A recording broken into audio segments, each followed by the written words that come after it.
In central Gaza, Israeli forces launched an airstrike targeting tents for displaced Palestinians in a hospital compound. And the strike killed 4 Palestinians in the courtyard of Al-Aqsa Hospital, starting a large fire. At least 18 others were wounded. Thousands of Palestinians have been sheltering from Israeli attacks in the grounds of the hospital. Well, let's speak now to Tareq Azzoum, who's outside the Al-Aqsa Hospital in Deir al-Balah. Tareq, can you just tell us more about this attack at the hospital where you are at the moment? Yes, Tom, the overnight strike that has targeted the yards of Al-Aqsa Hospital is considered to be the third attack on Al-Aqsa Hospital since the war began back in October. And it's the second one during the past 10 days where the Israeli army is gradually stepping up its military attacks on areas that at least must be protected by the principles of the international humanitarian law. As we have been arriving to the location, we have been observing the wide-scale destruction caused for the makeshift shelter, especially that the attack has resulted of a great and massive fire that has been broken out in that area, burning the vast majority of adjacent tents and causing a great source of fear among the Palestinian displaced families who have been taking refuge in the yards of Al-Aqsa Hospital since the day one of the fighting. As we have been hearing from medical sources, 4 Palestinians have been confirmed killed in the strike amid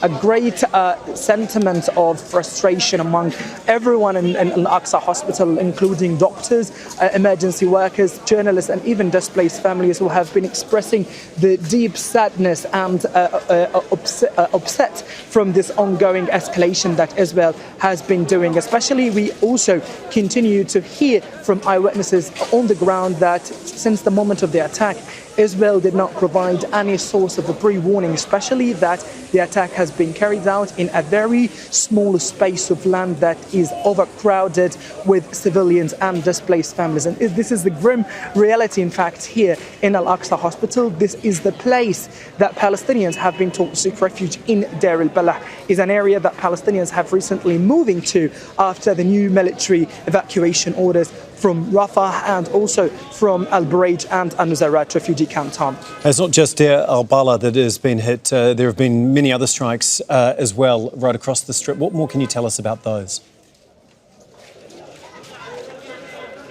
Yeah, things in fact here are heating up so quickly, Tom, where we can see that Israel is attacking residential houses in a very intensive momentum, especially in Deir el-Balah, where one of the latest strikes overnight being carried out had targeted a residential house where at least 3 Palestinians have been reported killed. While it's not only the Deir el-Balah town has been attacked, but also we can hear from eyewitnesses in the north and from our local sources on the ground that different evacuation centres being hit within the past 24 hours in northern Gaza, and especially in Jabalia refugee camp, there was a clear surge of airstrikes on residential houses. 8 Palestinians have been confirmed killed in one of the latest strikes on a residential house that is full of evacuees. And basically, the Palestinians here across not only the central area but also in the south believe that Israel is so interested in keeping up the fighting and even extending the duration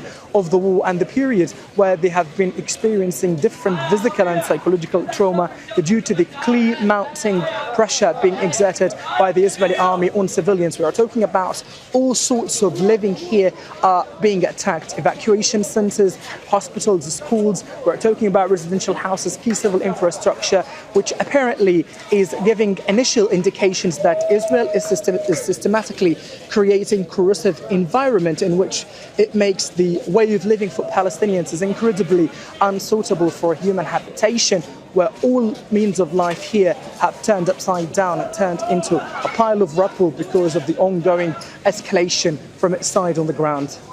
Thank you so much, Tareq, as always, for bringing us the latest there from Gaza. Tareq Azzoum for us in Deir al-Balah. Make sure to subscribe to our channel to get the latest news from Al Jazeera.